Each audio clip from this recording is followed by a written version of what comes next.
Tunísia e França entraram muito mudadas para essa partida, né? A Tunísia ainda sonhando com uma classificação, mudou meio que meio time, inclusive saiu aquele camisa 9, o Gebali, que eu achava que tá fazendo uma Copa muito ruim, né? Apesar de que ele fez um gol bem anulado na Copa do Mundo. E a França entrou com praticamente o time todo reserva, dá pra dizer que os titulares aqui são o Tchouaméni e o Varane, né? O restante todo reserva e ainda com umas coisas bizarras do tipo Camavinga na lateral esquerda, que daqui a pouco o Yuri vai falar mais sobre isso, né? Mas então conta pra gente, cara, como é que foi esse jogo, que a perspectiva era de que a França pudesse ganhar da Tunísia mesmo com o time reserva. Mas parece que eles jogaram assim com um ritmozinho fraquíssimo, né? E quem teve a iniciativa foi a Tunísia mesmo. Foi um jogo que, a princípio, parecia que ele tinha uma cara daqueles amistosos que não valem nada, porque a França tava, como você falou, com um time, basicamente um time B, né?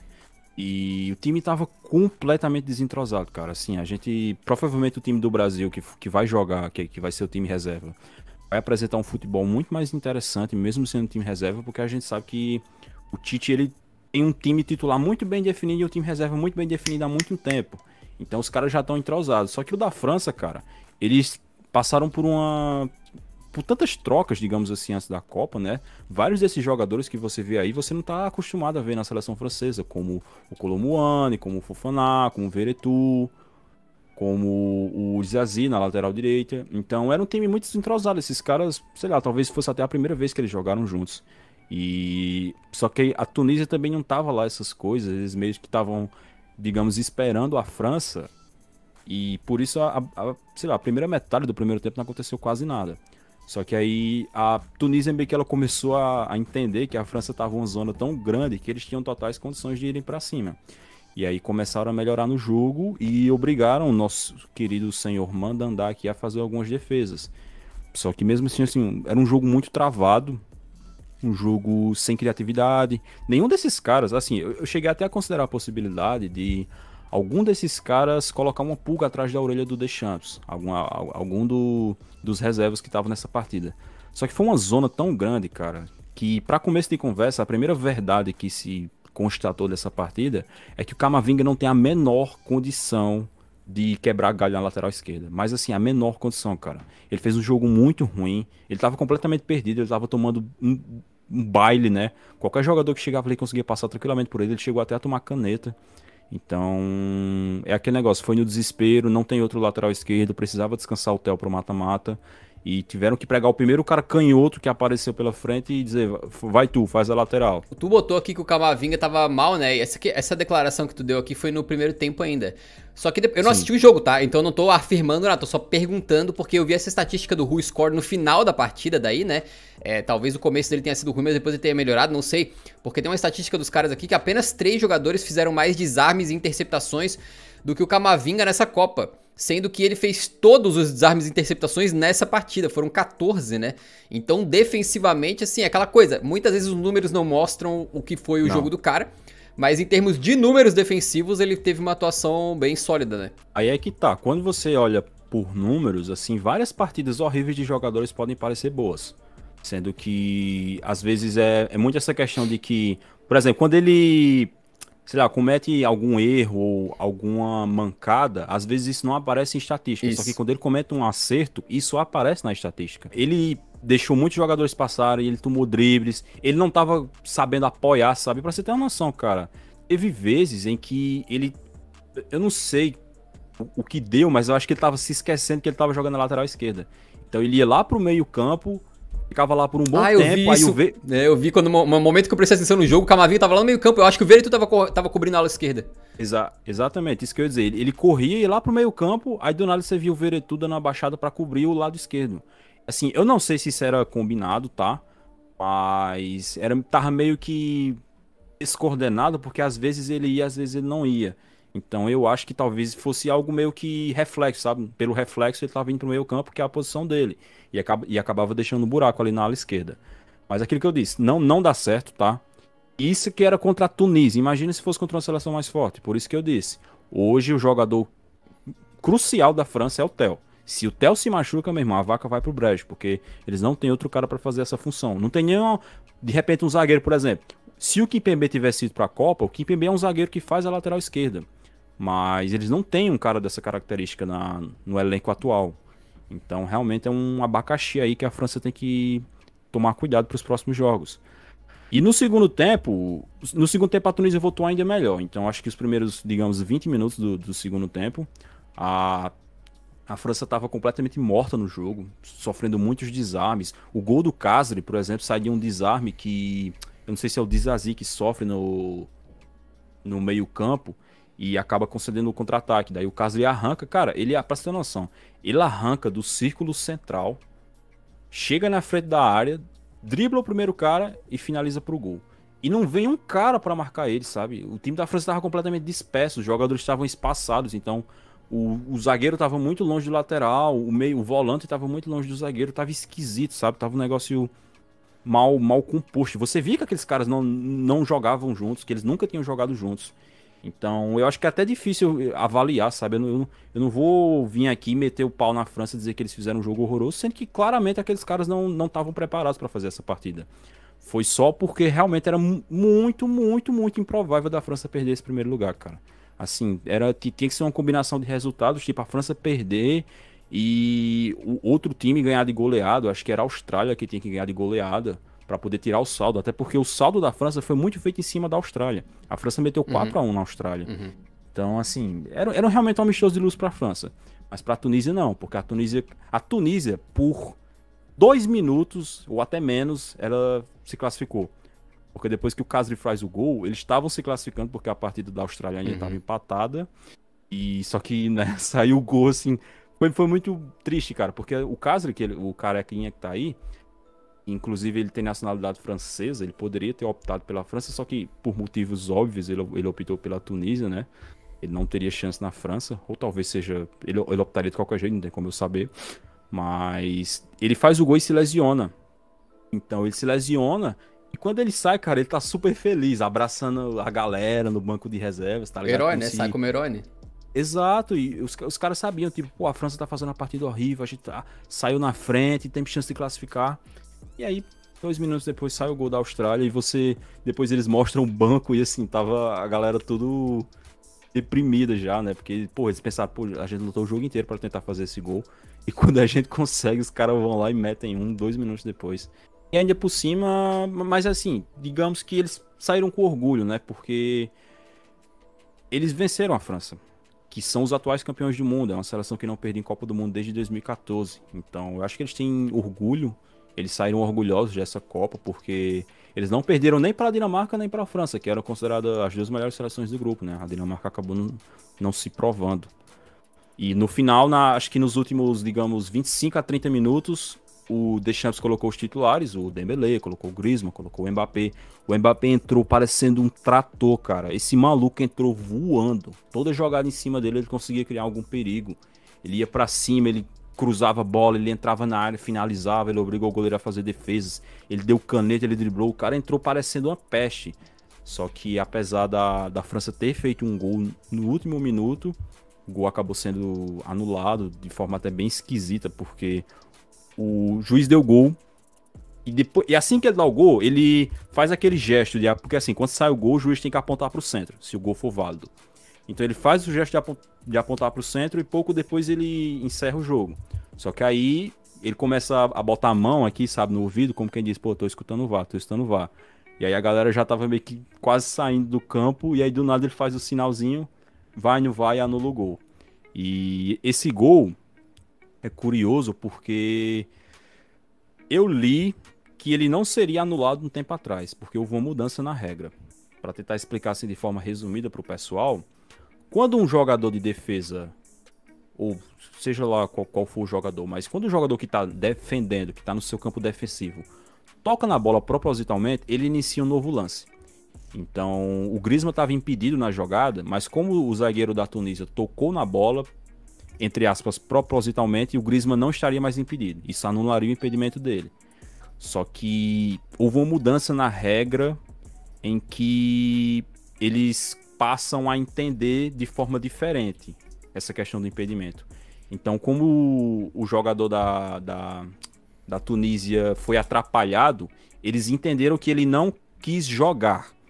Então, passou a não ser mais considerado toque e sim desvio. E como foi desvio, o Griezmann continua impedido. E aí o gol foi anulado por conta disso. E o pessoal da Tunísia já tava tudo em borocochô no estádio quando saiu o gol, mas todos eles voltaram a comemorar. E foi legal, cara, porque teve uma festa no estádio, mesmo com o time deles sendo eliminado, sabe? Eles estavam felizes só pela vitória. E isso é uma das coisas bonitas da Copa, né? Nem sempre só o importante é se classificar ou ser campeão. Às vezes só de você ver o seu país indo lá e derrotar uma seleção grande como a França, os caras já ficam felizes. E a Tunísia acho que sai de cabeça erguida, né, cara? Tem até uma reportagem aqui, ó. A Tunísia mistura orgulho e frustração após vitória. Porque os caras, olha só, pensa bem. Os dois adversários que eram considerados mais fortes do grupo eram, obviamente, Dinamarca e França. Os caras vão lá e vencem a França. Empatam com a Dinamarca. Então, pô, uma baita Copa. Só que os caras perderam pra Austrália. E aí estão fora da Copa, velho. Não tem jeito. Copa do Mundo é cruel, velho.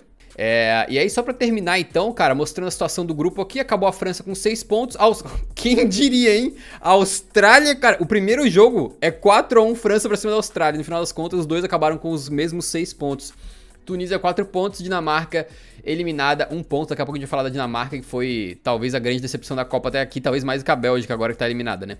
Austrália e Dinamarca é o seguinte, né? A Austrália chegou com uma mudançazinha ali na defesa, e a Dinamarca, cara, pelo terceiro jogo seguido, eles tentaram fazer uma mudança no ataque, porque não importa quem que eles colocam lá, ninguém rende, cara. Dessa vez eles foram com um atacante, que foi o Possante Bright White, e voltou aquele Skov Olsen na ponta direita, que pra mim é um Lamela glorificado, um Lamela com grife, né, que não jogou absolutamente nada, errou tudo que ele tentou. E, cara, antes da gente começar esse jogo, é muito importante a gente falar de uma coisa, assim, uma hipocrisia dos brasileiros, né? É uma hipocrisia. Você que é brasileiro e fala que a gente tem um futebol moleque, você não tem vergonha, não? Porque quem tem um futebol moleque é a seleção da Austrália. Olha aqui, ó, moleque.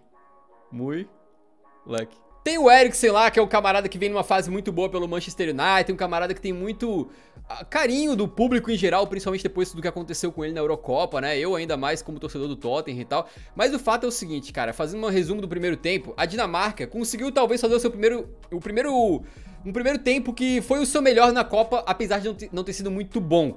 Porque, cara, a Dinamarca estreia contra a Tunísia não jogando nada, beleza. Depois a Dinamarca joga contra a França, na maior parte do jogo não consegue fazer grande coisa também, até, apesar de ter feito um gol, né.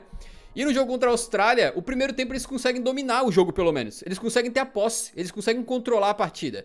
Só que, cara, com pouca chance de gol, né. A Austrália, ela fez aquela famosa tática de defender e sair no contra-ataque. Cara, isso aí é mais velho que o futebol quase, né, não surpreende absolutamente ninguém. Mas eles conseguiram fazer isso muito bem, cara. E a Austrália foi um time que defendeu legal. E a Dinamarca um time que, cara, atacava, mas era aquela famosa faca sem ponta, faca sem serra, saca? Faca sem lâmina. Os caras ficavam ali, ficavam.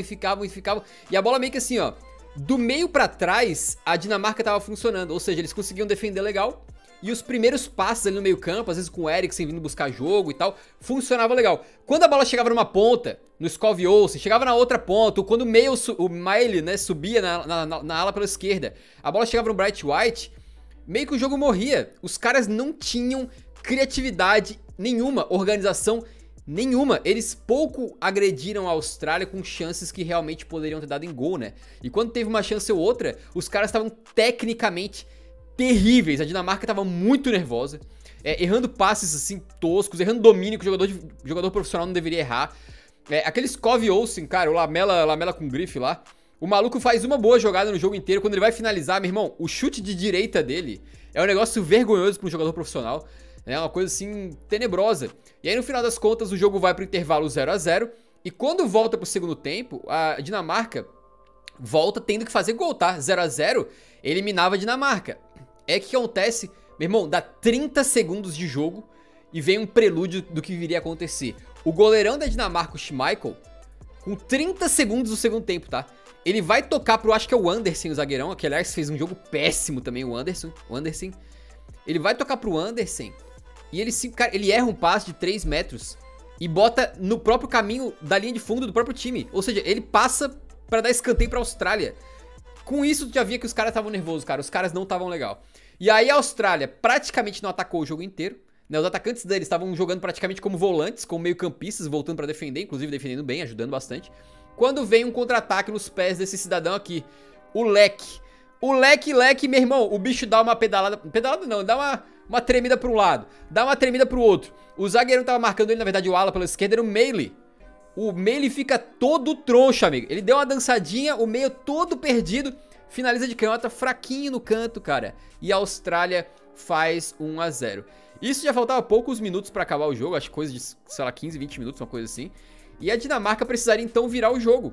Só que naquele momento já comecei a twittar um monte de coisas sobre a Dinamarca com a decepção que a gente tava tendo. Porque naquele momento, antes de tomar esse gol, pô, qualquer bola na área lá que desvia alguém, um gol de canela do Bright White, classificava a Dinamarca ainda.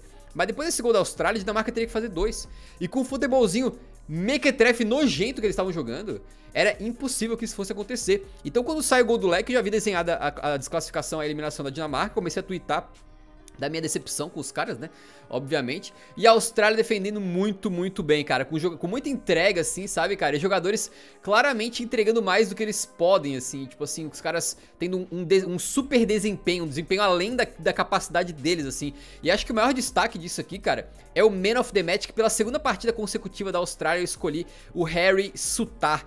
Esse zagueirão, meu irmão, o bicho é muito brabo. Se liga os números deles, 13 ações defensivas, 7 duelos vencidos. Ou seja, não passava nada pelos caras, velho. Não passava nada. A Dinamarca vinha, roubava a bola, armava o jogo. Quando chegava perto da área, eles sempre perdiam a bola. Se não era o Sutar cortando cruzamento, cortando passe, desarmando alguém, era outro jogador. Os caras defensivamente estavam muito bem. E contra uma Dinamarca muito pouco inspirada, né? Então a gente pode ver aqui os números da partida, que a Dinamarca precisando ganhar por 1 a 0. Primeiro, assim, né? E depois quando tomou o gol, precisava fazer 2. Eles criaram 0.63 de gols esperados. Ou seja, praticamente não conseguiram levar muito perigo real à baliza da Austrália. Então, cara, a Dinamarca, que já tinha feito 2 jogos ruins na Copa, acaba fazendo um terceiro jogo que, tu pode dizer, dominou a posse de bola. Teve o ímpeto de atacar. Não teve o ímpeto de atacar, mentira. Teve o controle das ações, né, do jogo, mas não conseguiu criar nada. E o mais que mais me chocou é que esses caras, mano, tiveram uma atitude que eu fiquei chocado, uma atitude vagabunda, mano. Os dinamarqueses chegaram, eu não tô de sacanagem, chegaram nos últimos 20 minutos da partida precisando virar o jogo. Cara, se tu olha o jogo, se tu tira o placar do jogo e mostra pra alguém que não tá vendo, que não sabe o que tá acontecendo, o cara chutaria o seguinte: acho que a Dinamarca tá vencendo por 2 a 0 e tá cozinhando a partida. Cara, não tinha intensidade nenhuma, amigo, nenhuma. Parecia um amistoso de começo de temporada. Amistoso de pré-temporada, sabe qual é? Os caras assim num ritmo lento, cara, tudo dormindo em campo. Assim, no último 2 minutos que eles conseguiram fazer uma mini pressãozinha lá, mas, cara, nada, assim, nada. Pô, não teve ninguém aquela... Sabe quando o time ruim tá precisando de resultado? Às vezes arranca, porque, pô, vai todo mundo pra área, aí é chuveirinho, aí briga na área, cotovelada, puxa a bola, chuta, tira o bloqueado e tal. Não, a Dinamarca, precisando de vencer por 2, fazer 2 gols, era tipo, não, toca de lado aqui, volta na zaga ali... Ninguém avança. Cara, um negócio decepcionante não só pelo futebol apresentado, mas também pela atitude, saca? Parecia que os caras estavam tipo, que bom que a gente tá sendo eliminado, né? Vamos pra casa, esse 1 a 0 pra Austrália tá ótimo. A gente vai de boa pra casa descansar, sei lá. Tava um negócio assim realmente lamentável, né? Então no final das contas a Austrália passou com muito mérito, porque... Obviamente teve um jogo mais defensivo, reativo, mas fez o que tinha que fazer, venceu a Dinamarca por 1 a 0. A Dinamarca, acho que... Só não vai ser considerada a maior decepção da Copa se a Bélgica também tomar uma traulitada nesse último jogo e for eliminada. Mas se a Bélgica passar ou se a Bélgica não perder esse último jogo, fica claro que a Dinamarca vai ser a seleção com o maior subrendimento do torneio. Muito decepcionante, né? É muito triste, assim, o que os caras aprontaram, porque foi patético. E apesar de terem tomado poucos gols na Copa, né? A parte ofensiva... Cara, deixa eu ver, isso era um gol na Copa só, não foi isso? Acho que foi um gol, acho que foi só o gol do Christensen na Copa inteira. Um negócio lamentável. Contra a França. Contra a França, daquele gol que desvia no primeiro pau, ele faz no segundo, né? O Christensen. Então, cara, é uma coisa meio podre, assim, né? E aqui pra Austrália é histórico, cara. Se liga, a Austrália passou para as oitavas de final apenas pela segunda vez. Eles tinham jogado 5 Copas anteriormente, com um total de 2 vitórias. E só nos últimos 5 dias já venceram 2 jogos de Copa. Então é uma geração que entrou pra jogar... Com muita gente dizendo que é a pior geração da Austrália nos últimos 10, 15, 20 anos, o que talvez até seja, né? Mas que os caras conseguiram desempenhar como jogadores melhores que a Austrália já teve e nunca conseguiram. Então, realmente fantástico. E a Copa tá tendo uns horários muito ruins, tá? Pro australiano. Porque o cara que mora lá, ele tá vendo o jogo tipo 3 e pouco da manhã. Então era 4 da manhã quando o jogo tava acabando. E esse era o clima lá em Melbourne. Se liga só que legal, cara. Imagina tu na rua comemorando...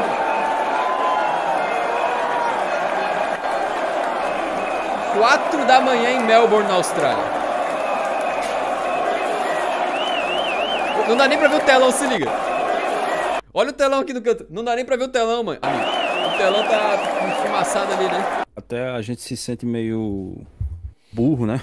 Porque a gente apostou tanto nessa seleção, cara. Acho que todo mundo tem o direito de ir lá naquele nosso vídeo do que a gente faz a previsão e coloca a Dinamarca na final e dizer, pô, é dois doido varrido aí colocando a seleção que caiu na fase de grupos na final.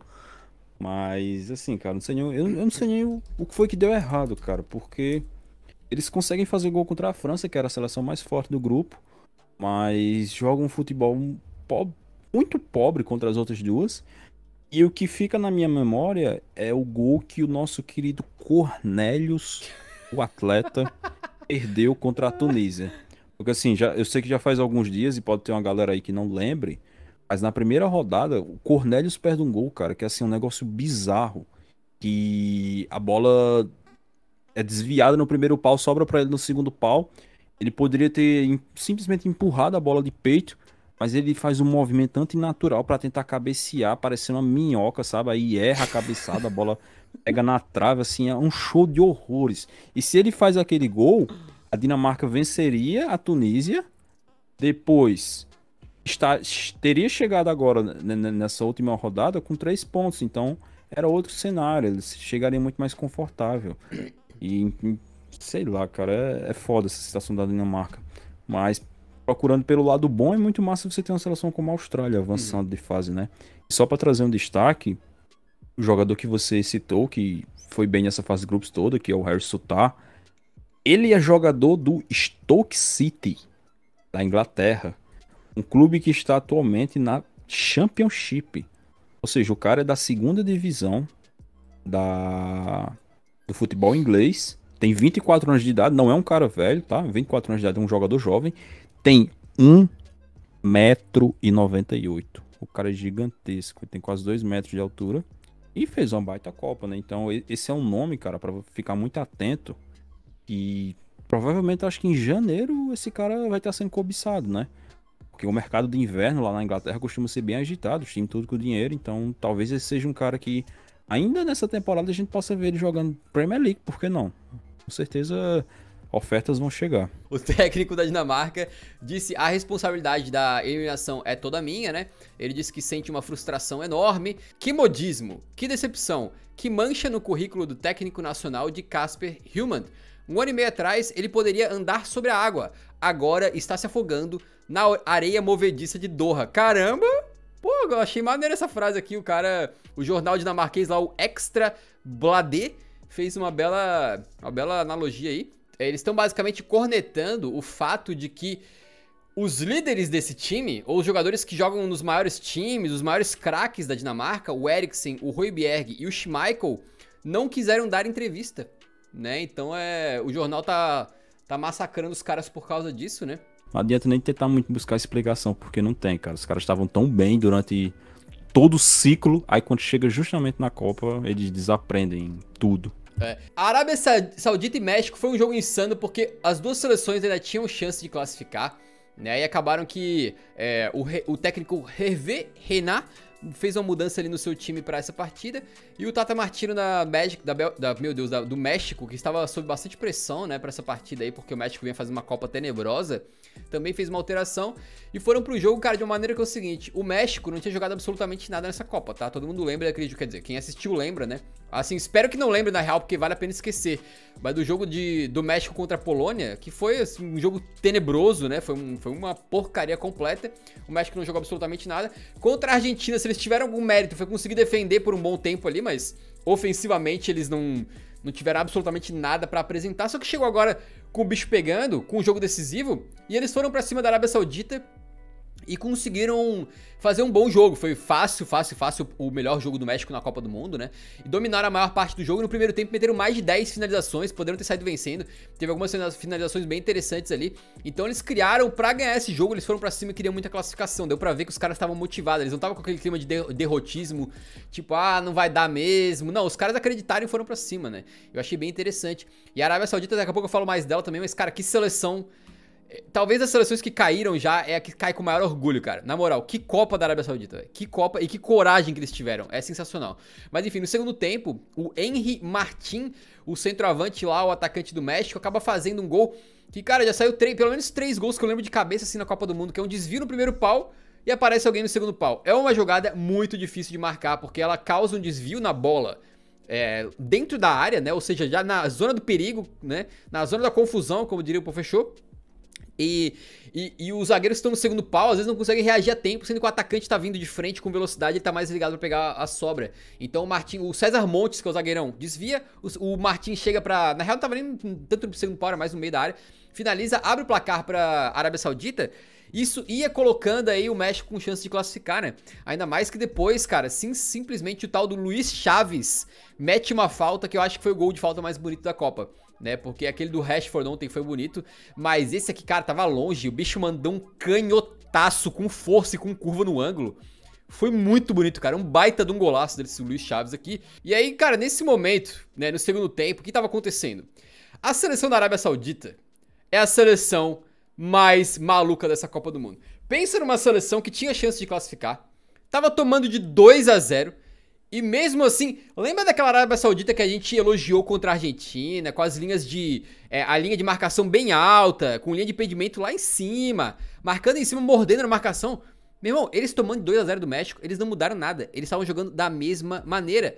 Só que ao contrário da Argentina, o México tava conseguindo furar essa linha de marcação, tava conseguindo ir pro ataque. E no segundo tempo, os bichos tiveram um absurdo de chances. Cara, o México poderia ter feito 3, 4, 5, se tivesse aproveitado melhor as chances. Mas acabou que, cara, esse senhor Luiz Chaves aqui, ele bate uma falta quase tão bem quanto a primeira.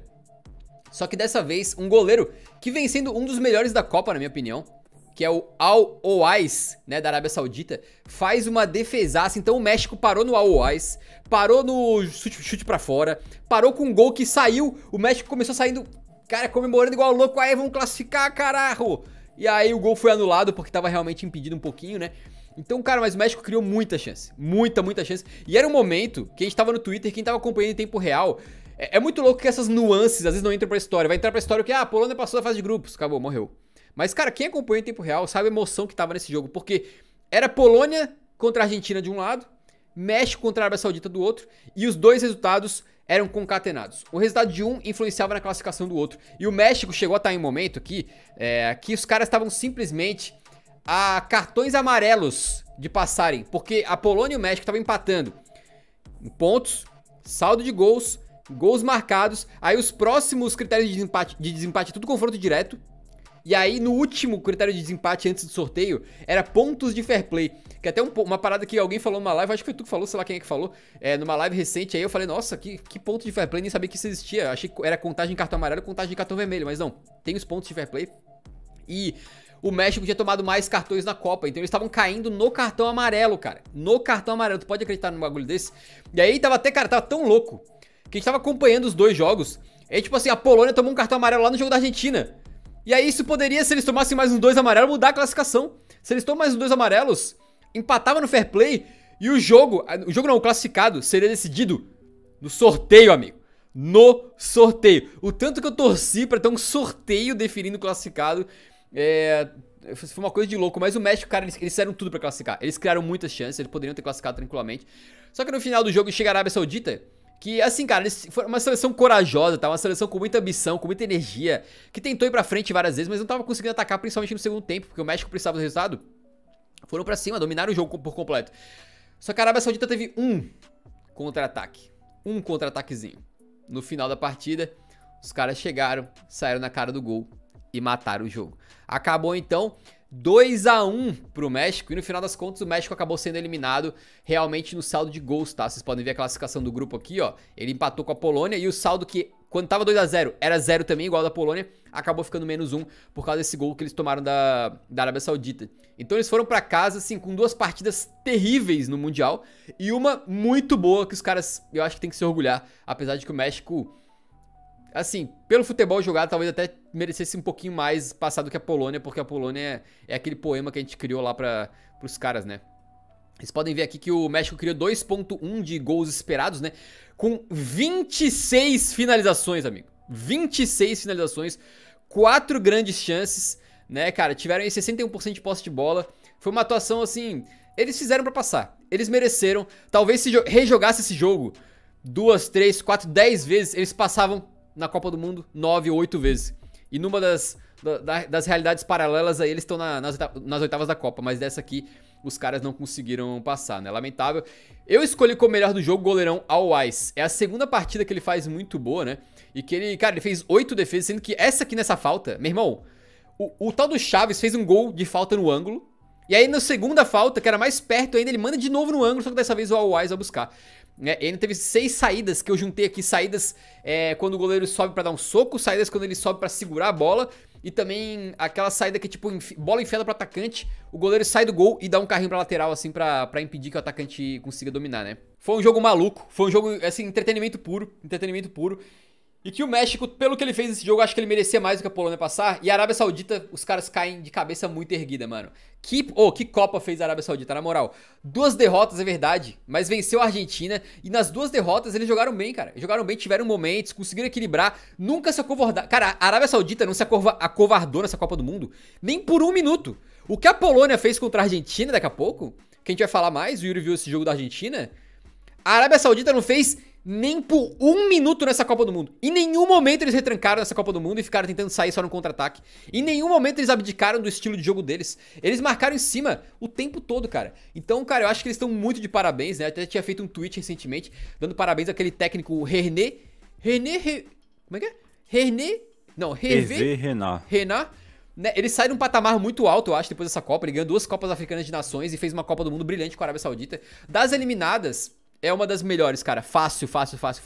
A gente dava ela como saco de pancadas no começo da Copa, mas acho que ele sai de cabeça muito erguida, com alguns jogadores se superando muito. Esse Al-Wais aqui, por enquanto, tranquilamente um dos melhores goleiros da Copa. É claro que no final ele não vai entrar em nenhuma lista, porque ele caiu na fase de grupos, mas na fase de grupos, tranquilamente um dos melhores, tá? Tranquilamente. Mas a verdade é que quem viu, quem assistiu os jogos, sabe que eles jogaram bem, eles fizeram muitas coisas interessantes, que eles pressionaram os times que eles enfrentaram, que deram azar, né, cara? Hoje eles precisavam só vencer, entre aspas, só vencer pra avançar. Mas eu acho que eu não tava vendo o jogo, mas provavelmente depois que saiu o gol do México, foi um banho de água fria pra eles, né? Porque aí eles iam ter que virar o jogo. A torcida do México, cara, pelo que eu vi nos vídeos do estádio, a torcida do México tava maluca, né, cara? Tava parecendo que massa o clima.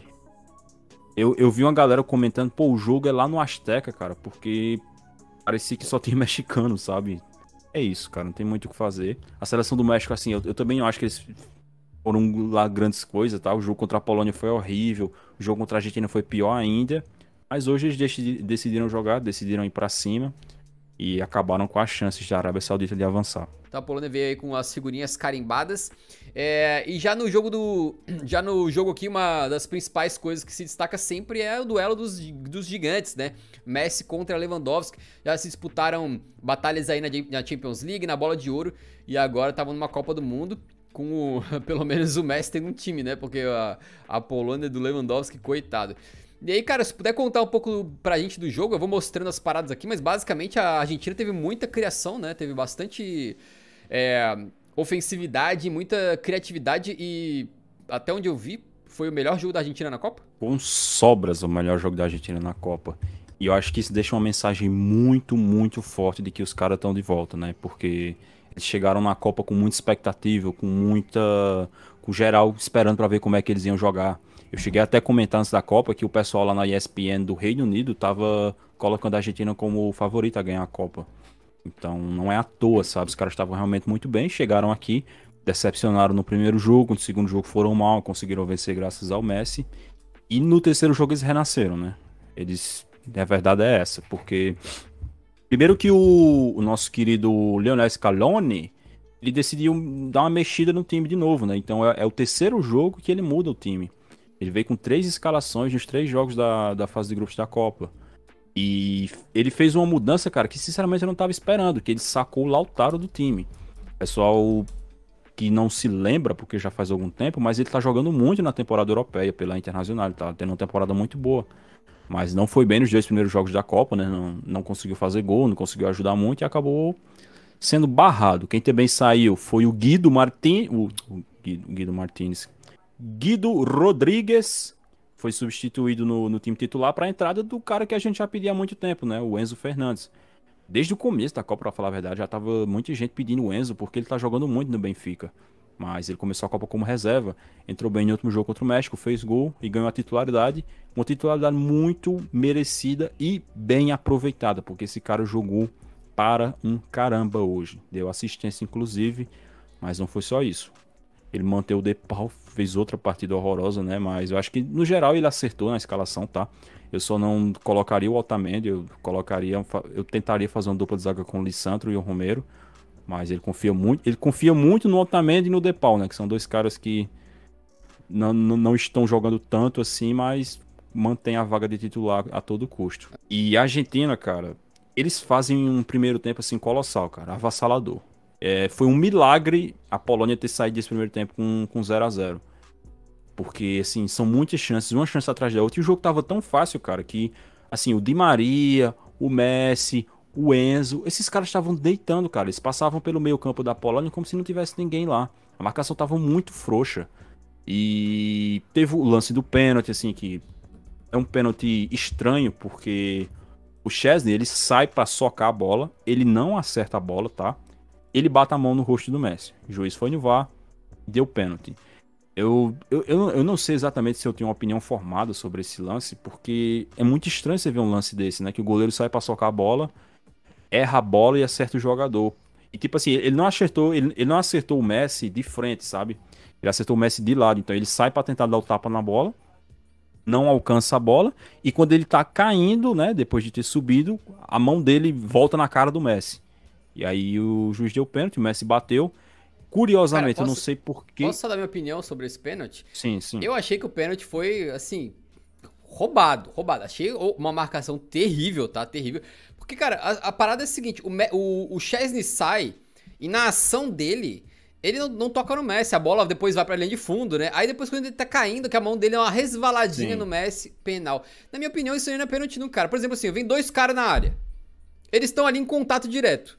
O maluco desarma a bola, meio que caindo no chão. Aí ele derruba o outro em sequência, mas ele foi só na bola. Pô, isso aí não é pênalti nunca, cara. Tem tantas situações assim no futebol que, tipo assim, tu faz a ação principal, que é tu sair no caso na bola ali, por exemplo, e depois tem algum contato com o outro jogador. Mas o contato é normal, não é que é uma falta. Tu chega, desarma o cara. Por exemplo, tem muita jogada que rola aquele carrinho de lado, tá ligado? Vem o jogador de frente, vem o camarada de lado, dá um carrinho assim, trava a bola, e aí depois o jogador que tá vindo de frente, obviamente ele vai cair, porque ele toca os pés no cara que deu o carrinho, mas não necessariamente isso é falta, o cara foi na bola e desarmou normal. Então pra mim é uma interpretação mais ou menos igual, tipo assim...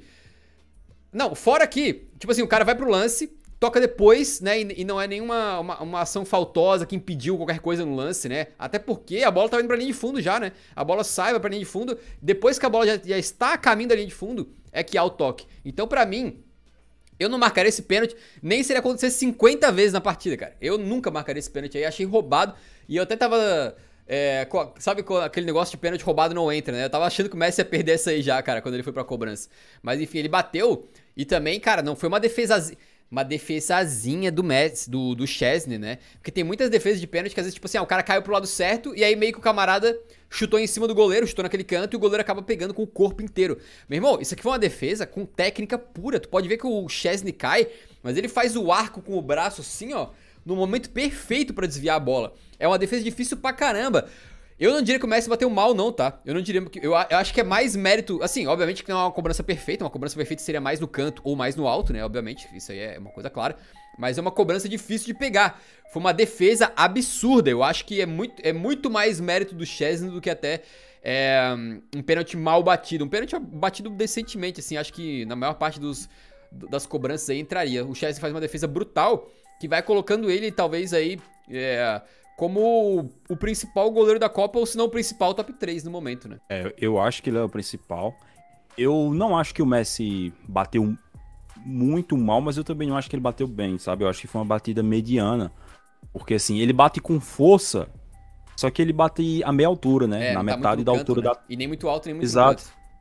Exato, se você vê pela imagem, se ele bate essa bola no canto, é caixa, porque ele bateu muito forte. O Szczęsny conseguiu ter o reflexo para esticar a mão e pegar, mas ele conseguiu isso porque a bola foi a meia altura e mais para cá. Então, se ele bate na bochecha da rede, por exemplo, é caixa. Continuando sobre o jogo, como eu disse, a Argentina passou o carro em cima da Polônia no primeiro tempo. Foi um milagre eles não terem conseguido abrir o placar. E isso se refletiu logo no início da segunda etapa, porque com 1 minuto de jogo, 1 minuto e meio, alguma coisa ali, o nosso querido McAllister do Brighton abre o placar.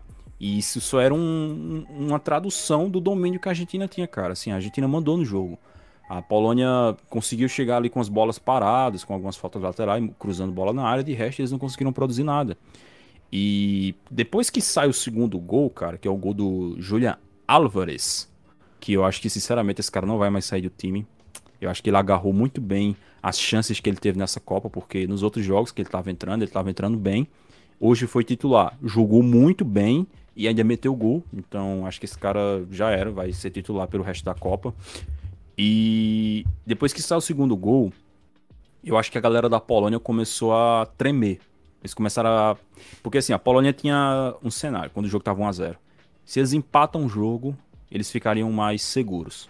Então... Porque a Polônia só precisava empatar para se classificar, não precisava nem vencer a Argentina. Só que eles tinham aquela, tipo, porra, a gente vai atrás do empate, pode correr o risco de começar a tomar gol aqui, tomar uma goleada. Então depois que eles tomam o segundo gol, eu acho que o treinador deve ter dado uma ordem. Recua, ninguém sai, ninguém ataca, ninguém faz nada, porque se a gente começar a tomar gol aqui, a gente vai cair.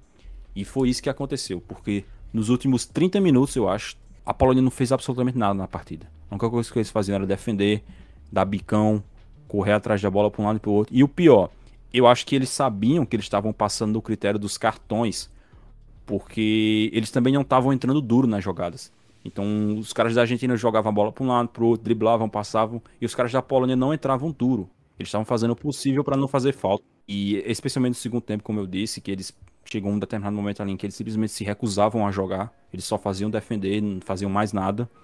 E a verdade é que eles só conseguiram se classificar, cara, porque por algum milagre do Senhor a bola não entrou lá no gol do All-Wise. Porque senão, cara, eu tenho até pena do que vai acontecer com essa seleção polonesa na próxima fase contra a França. Mas um negócio muito chocante aqui é a quantidade de chances que a Argentina criou, que os caras tiveram 3,51 de gols esperados. Isso aqui é muito grande, tá? Qualquer coisa acima de 2 já é legal, 3,51 é um negócio, uma ofensividade, uma produção incrível, e 73% de posse de bola, né? Então eu acho que em termos de números, assim, eu não pude ver a partida, né, pra falar, mas em termos de números, me parece que é talvez um dos maiores domínios de uma seleção sobre a outra numa partida dessa Copa do Mundo, né? Aquele da Espanha contra a Costa Rica é praticamente imbatível, aquilo que eles fizeram, mas isso aqui talvez seja um dos maiores domínios que a gente teve até o momento, né? E só pra complementar rapidinho, antes de te devolver, a gente acabou entregando aqui o Man of the Match para o Messi.